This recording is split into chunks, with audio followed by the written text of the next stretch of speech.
I just finished Shin Megami Tensei 5 Vengeance, and I'm being quiet because everyone in my house is sleeping. I have to record this. But anyways, before I get into this, remember to follow, and like, subscribe, notification bell, and go to my Instagram and TikTok below in the description. Yeah, let's get into this.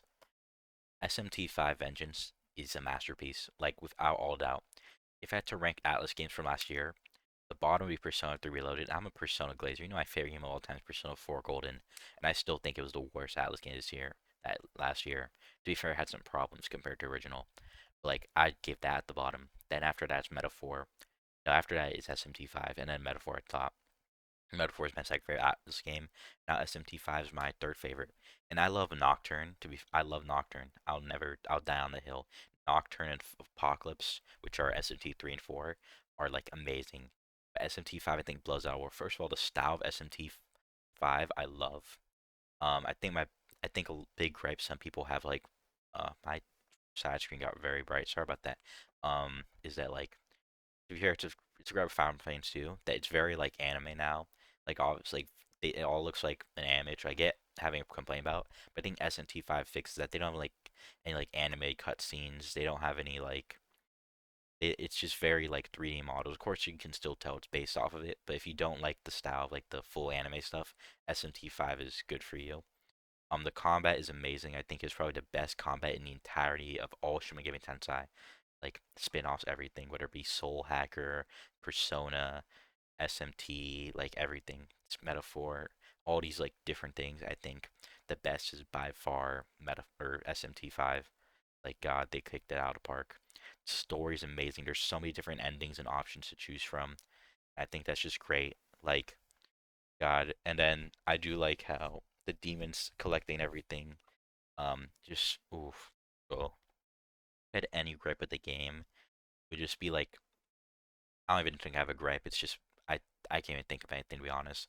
I think the only thing is that, like, no, I was gonna say the side quests don't really tell you. You don't really know much about like what side quests do for endings, but I think that plays into it because you don't know what to do for endings in the game either. I mean, I guess you could search it up.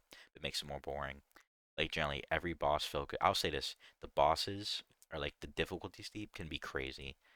Like, the bosses go wild, and also the leveling is terrible. But I think it's an SMT thing. Like, the leveling is terrible, but in a good way. I always felt challenged. I always felt like I had to push myself and get my party like perfect. Even now, I'm level 99 max level for the final boss of 82. I still feel like I'm struggling. I can barely do anything to it. Actually, final boss in 82 does Tiamat, but the final boss is like crazy. It's like I always feel like I'm having trouble. And also visually, I think this is my favorite looking Atlas game.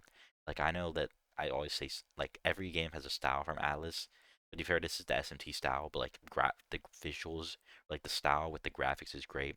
It's more of like this, not darker. I mean, in ways it's darker, but it's more of like this kind of. It's just like smooth. Everything looks nice and like perfect. Just wow, chef's kiss. And the main character's design is like immaculate.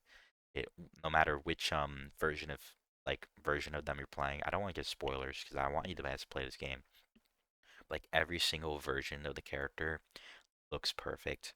And God, I also love like all the different villains, like enemies. I think the low point is such a good like low point because low key everything was going good and all of a sudden everything goes down. I just played the Vengeance ending, by the way. I just want to preface that first if you're wondering, because I played Vengeance, and it's good. I think I will say I know SMT original 5 had problems. If you play SMT 5, play Vengeance. I know original SMT 5 had problems like the demons, like leveling was even worse. I'll say this one thing. If you're gonna play SMT 5 Vengeance, I recommend not buying the DLC because there's a DLC you can get to level up and stuff faster, and I think that just kind of ruins the game a bit personally. I prefer like this more challenging, difficult journey. It's just wow, this game blew me out of the water, my expectations completely. Because I think Atlas has made some amazing games over the year. Like, oh, I also didn't mention Unicorn Overlord, but I haven't Overlord. That was last year too, but I didn't play that. Like, Atlas has done some like made some perfect, amazing games. I think they almost always hit. I think Persona 1 is a bit of a not so good, and Soul Hacker 2 is not the best either. Like, generally Atlas releases bangers. Even this game exceed my this and Metaphor exceeded my expectations, like, by far. Those games both came out last year, and God, did they do beyond what I expected them to do. Yeah, that's it. I want that for watching. Remember to follow that stuff. Go to my TikTok, Instagram down below in the description. And yeah, go play SMT5. See you later.